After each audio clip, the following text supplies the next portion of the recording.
જય શ્રી કૃષ્ણ મિત્રો, સ્વાગત છે તમારું અમિધારા કુકિંગ પર।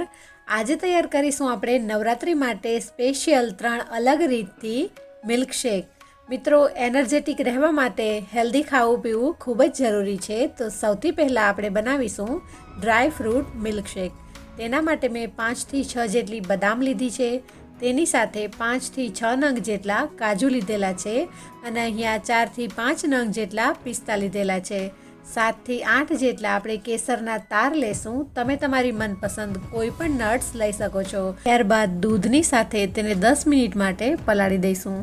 10 મિનિટ બાદ જોઈએ તો ડ્રાય ફ્રૂટ્સ થોડા એવા સોફ્ટ થઈ ગયેલા છે અને કેસરનો સરસ કલર આવી ગયેલો છે।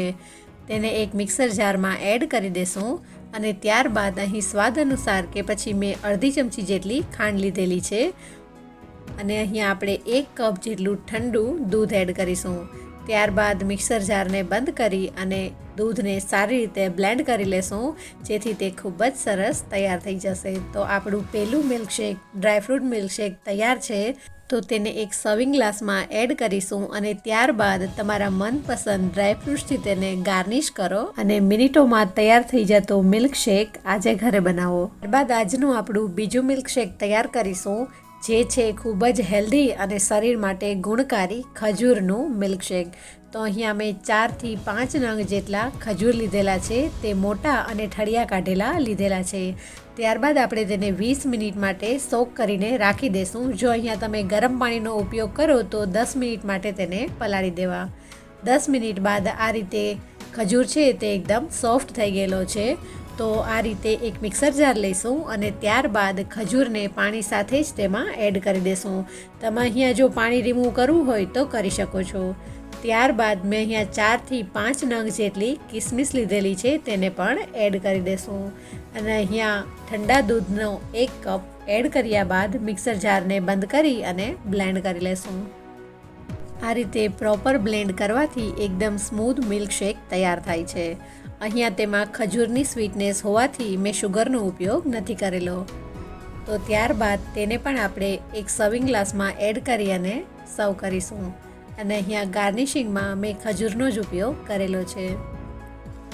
તો મિત્રો, આ જ રીતે ખૂબ જ હેલ્ધી ખજૂરનું મિલ્કશેક પણ તમે ઘરે બનાવી શકો છો। ત્યારબાદ આજની આપણી ત્રીજી રેસીપી છે, જે છે એપલ બનાના મિલ્કશેક। એના માટે મિક્સર જારમાં એક નાનો નંગ કેળાને કટ કરીને એડ કરી દઈશ। ત્યારબાદ અડધા નંગ જેટલા સફરજનને કટ કરીને એડ કરી દેશું। જો તમને સફરજનની છાલ પસંદ ના હોય તો તમે છાલને રિમૂવ કરીને પણ એડ કરી શકો છો। ફ્રૂટના મિલ્કશેકમાં એલચી પાવડર ખૂબ જ સરસ લાગે છે, તો હું અહીંયા 1/4 ટીસ્પૂન જેટલો એલચી પાવડર એડ કરી દઈશ। ત્યારબાદ અગેન આપણે 1 કપ જેટલું ઠંડુ દૂધ એડ કરીશું અને અહીંયા કેળા અને સફરજન બંને સ્વીટ હોવાથી બસ હું અડધી ચમચી જેટલી શુગર એડ કરી દઈશ।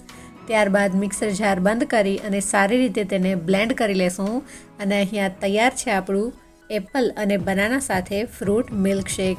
મિત્રો, મિનિટોમાં તૈયાર થતા આ મિલ્કશેક જો તમે વ્રત ઉપવાસમાં પીશો તો તમારી હેલ્થ ખૂબ જ સારી રહેશે અને આ નવરાત્રિને તમે એનર્જીથી ભરપૂર રીતે માણી શકશો। જો આજની અમારી વાનગી તમને પસંદ આવી હોય તો અમારી ચેનલ અમિધારા કુકિંગને સબસ્ક્રાઈબ કરો અને બાજુમાં રહેલું બેલ આઇકન જરૂરથી પ્રેસ કરો, જેથી નવા વિડીયોની નોટિફિકેશન તમને મળતી રહે।